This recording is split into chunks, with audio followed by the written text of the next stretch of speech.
अस्सलाम वालेकुम। Fifth class बेटा, आज हम बाब नंबर सोम सीरत तैयबा सल्लल्लाहु अलैहि वालैहि वसल्लम पढ़ेंगे, पेज नंबर 34। इसमें सीरत तैयबा सल्लल्लाहु अलैहि वसल्लम के मुख्तलिफ टॉपिक हैं। तो हमारा पहला टॉपिक है मिराजुन नबी सल्लल्लाहु अलैहि वालैहि वसल्लम। आप सल्लल्लाहु के मिराज के बारे में आज हम पढ़ते हैं। तो इसके पहले हम शॉर्ट क्वेश्चन देखते हैं, पेज नंबर 38 में है। इसके फर्स्ट शॉर्ट क्वेश्चन से हम स्टार्ट लेते हैं। तो देखिए मुख्तसर सवालात, उसमें से क्वेश्चन नंबर 1 है, सफरे मिराज से क्या मुराद है? मिराज है क्या? अल्लाह ताला ने कुरान पाक में इरशाद फरमाया है, सुबहान अल्लज़ी असरा बि अब्दिही लैनम मिनल मस्जिदिल हरामी इलल मस्जिदिल अक्सा। पाक है वो ज़ात जो रातों रात अपने बंदे को मस्जिद हराम यानी खाना काबा से मस्जिद अक्सा यानी बैतुल मक़दस तक ले गए, और जिसके इर्द गिर्द हमने बरकतें रखी ही ले गए, ताकि हम अपनी कुदरत की निशानियां दिखाएं। बेशक अल्लाह सुनने और जानने वाला है। यानी मिराज क्या है? कुरान और सुन्नत की रोशनी में हम देखते हैं सफरे मिराज से क्या मुराद है। कुरान मजीद और रवायात के मुताबिक मिराज से मुराद वो सफ़र है जिसमें हज़रत मोहम्मद सल्लल्लाहु अलैहि वसल्लम ने मस्जिद हराम से मस्जिद अक्सा और फिर आसमानों की सैर की। कुरान मजीद और रवायात से मुराद आप सल्लल्लाहु की अहादीस। उसके मुताबिक सफ़र मिराज वो सफ़र है जिसमें हज़रत मोहम्मद सल्लल्लाहु अलैहि वसल्लम को अल्लाह ताला रातों रात मस्जिद हराम से मस्जिद अक्सा और फिर तमाम आसमानों की सैर करवाई, और उसमें जन्नत और जहन्नम और मुख्तलिफ चीज़ें दिखाई।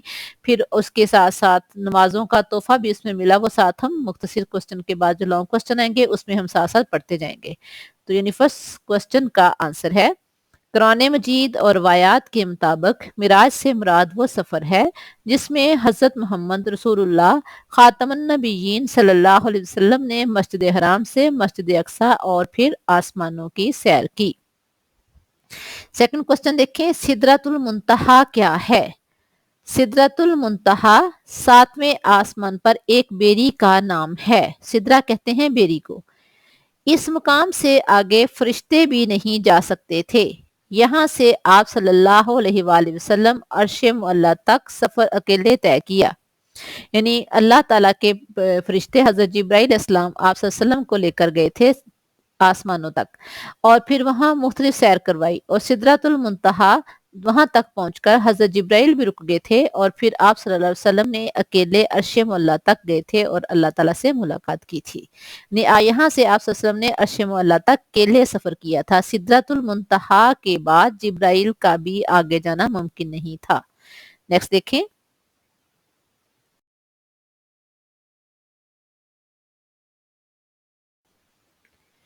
बैतुल मामूर कौन सी जगह है?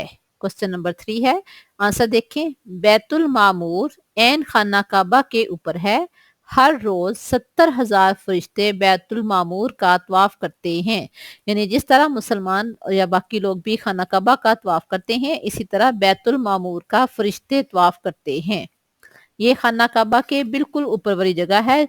सातवें आसमान पर आप सल्लल्लाहु अलैहि वसल्लम के लिए अल्लाह ताला ने बैतुल मामूर को जाहिर किया और दिखाया कि फरिश्ते इसका तवाफ करते हैं, और जो फरिश्ता एक बार तवाफ कर लेता है फिर दोबारा क़यामत तक उसकी बारी नहीं आएगी। नेक्स्ट क्वेश्चन देखें, सफरे मिराज से हमें क्या सबक मिलता है? सफरे मिराज से हमें सबक मिलता है कि वक़्त का चलना और फासलों का सिमटना सब अल्लाह ताला की कुदरत है। अल्लाह ताला जब चाहे वक़्त को रोक ले और ज़मीन और आसमान के फासलों को अपनी कुदरत में समेट ले। यानी कोई शख्स कायनात में कुछ भी नहीं कर सकता।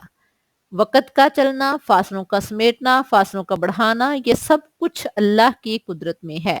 और अल्लाह ताला जब चाहे जिस चीज़ को चाहे रोक ले, जब चाहे जिस चीज़ को चाहे चला दे। ये सब कुछ अल्लाह की कुदरत की निशानियां हैं।